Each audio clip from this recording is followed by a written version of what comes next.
Dude, I got some big power. Big power. I don't care what anyone says. I actually do have some pop. I am a dangerous person. Jai Herbert has a worse chance of beating Stipe Miocic in a fight than I do. I don't know what my full potential is if I actually land it as hard as possible on someone's chin. And I'd be afraid of finding out.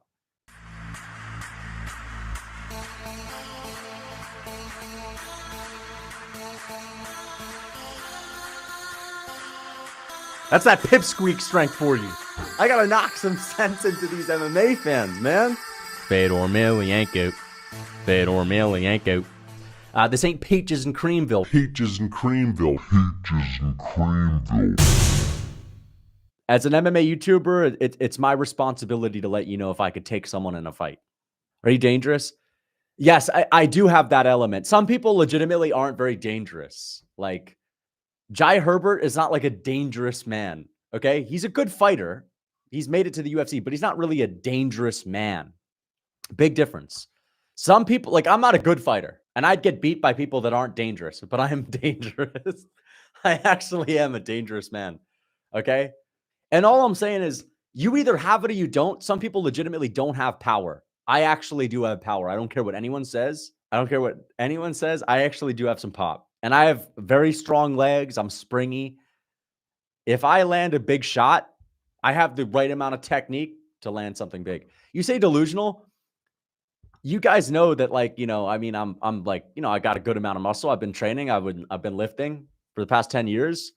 Why is it hard to believe that I have power? Why is it hard to believe that I'm a dangerous man in that sense? Like, if I was like built like an absolute pipsqueak, then I would understand. But, you know, I'm pretty strong for my build, for my stature. Dude, I got some big power. Big power. I've TKO'd a guy once, and I wasn't even trying. I'm not even joking. I don't mean to flex. This is an ugly flex, but I'm just going to do it. I've TKO'd someone when I wasn't even trying. I think I was throwing like 50% on my punches, and I wasn't even thinking about getting the better of him, and I was just doing my thing. No, I'm not kidding. Like, I'm not kidding, bro. I'm not kidding. All right. I've done it without even trying. And I know that's not like a thing like, oh, wow, that's so impressive. Because people knock people out with luck. You'll see someone in the UFC, they land a big punch and their eyes widen because their opponent's on the canvas and they don't even, they're shocked that they KO'd someone. That wasn't it for me. I was sparring. This guy was like a pity spar. I told you guys about it. I was at the gym. I was hitting the pad. And there was this guy that was working with one of the boxing coaches at this gym. And he was kind of, you know, getting a lot of work in with this coach that used to critique me a lot. This guy used to come up to me because I was like kind of built, and they always go up to the bodybuilders and critique them because they say, you know, bodybuilders don't know how to punch. And it's true. It is true. But this coach pulled me over and asked me to spar the guy that he was working with recently. And I sparred him. And I'll be honest, like, he was a little bit smaller than me. He was a tiny bit shorter than me, a little bit smaller than me, which is, you know, obviously he's not a big dude, but I'm going to be honest. He was training with this guy and I was doing kickboxing at the time. And I TKO'd him accidentally. Like, I wasn't even trying. I wasn't even trying. No, wait a second. I literally, no, I'm going to be honest. I'm not hyping myself up. I actually made him quit. Now it's all coming back to me. I actually made him quit. I'm not even joking. I'm pretty sure I TKO'd him and he turned around and he said, fuck that. Yeah. I don't mean to hype myself up, but I'm pretty sure, I'm literally being serious. I'm pretty sure he turned around and he did the whole like, fuck that. And he like stormed out of the corner of the ring. And the guy, his coach, who was embarrassed because he thought this guy was about to whoop my ass because he was critiquing me. He looked at me as the stiff bodybuilder, doesn't know what he's doing. And then he saw me like beat up his protege without even trying. So like, you know, if I can do that with 50%, then I got some pop. Okay. That's all I'm saying. It's not a fake story. I'm not hyping myself up, but I accidentally made him, you know, I TKO'd him up against the fence without even trying. Like, no sting on my punches.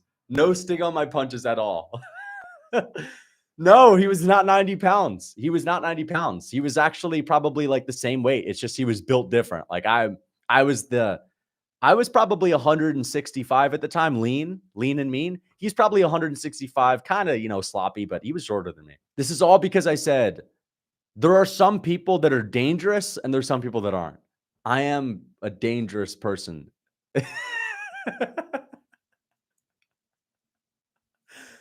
Oh, man.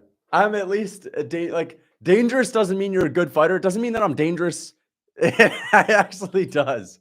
It actually does. Like, even against Francis Ngannou. Like, I'm being serious. This is actually kind of crazy to think about. It's actually kind of crazy to think about. Even against the heavyweights, if you're dangerous, it means that in any case scenario against another human being, you're dangerous enough. You're dangerous enough to be able to pull something off. Like, if you're not a dangerous man, like for example, Jai Herbert has a worse chance of beating Stipe Miocic in a fight than I do.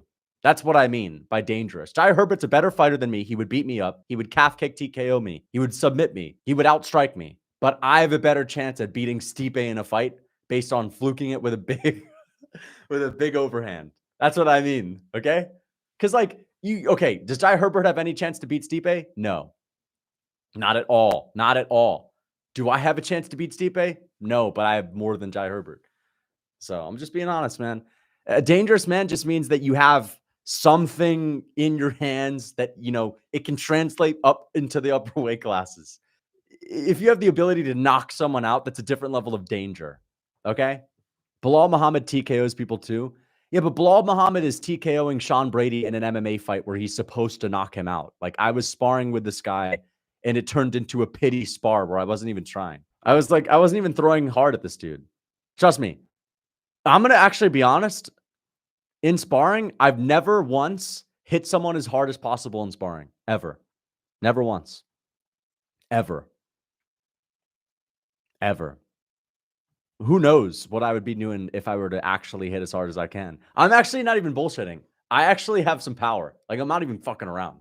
I don't know what my full potential is if I actually land it as hard as possible on someone's chin. And I'd be afraid of finding out. So I'm being honest. I know that I joke around sometimes. I know that I kind of know. This is the thing. This is the thing. I laugh and I smile because I know what it's like for you guys to hear it from me. You guys don't know. You guys don't know. Like, you guys literally think that I'm just you don't know that I've done some training. You don't know that I have some hands. You don't know that I've got some ability. And it's fun for me to talk about this stuff and smile because I know you guys are like rolling your eyes, but that's why it's entertaining. Because, those who know, like Izzy says, if you know, you know. Yeah. Oh, yeah. Oh, yeah.